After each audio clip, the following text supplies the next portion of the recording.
Pass rush is a perfect combination of art and science. Let's take a look at how Nick Bosa uses the science to get it done.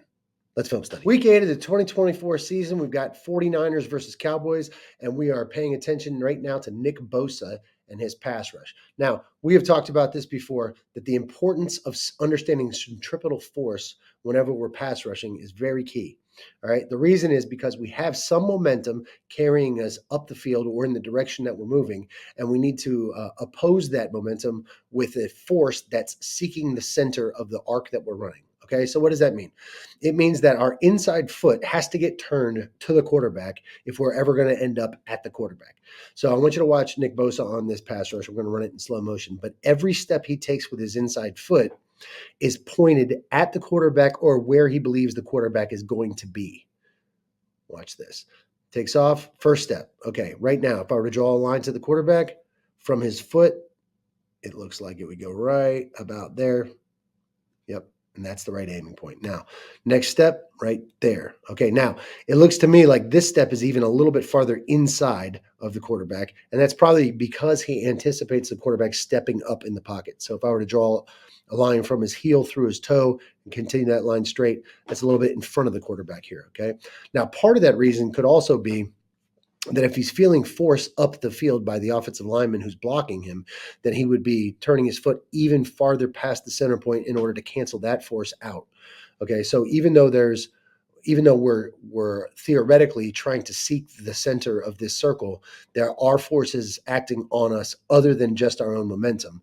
In this case, the offensive lineman is pushing us up the field, and so we have to cancel that force with an equal and opposite force, which is why he would turn his foot even farther past the center point. Let's watch the next step there.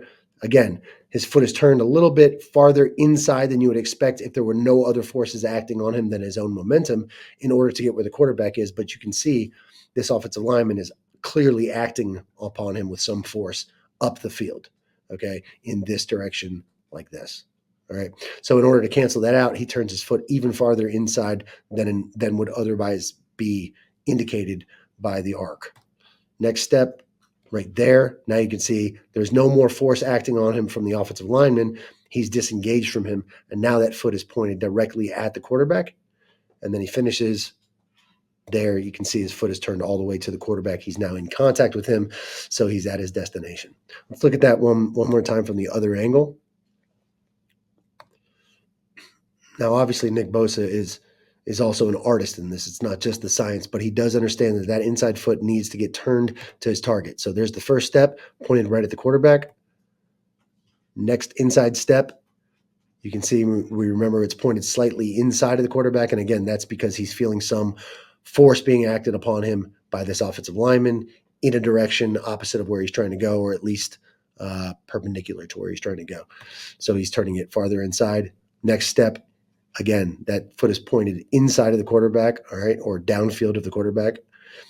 And then now that he's disengaged, all the steps from this point on should be pointed right at the quarterback. There and there. And there's the sack. All right, so there you go. Pass rush is equal parts art and science. We just took a look at the science. Until next time.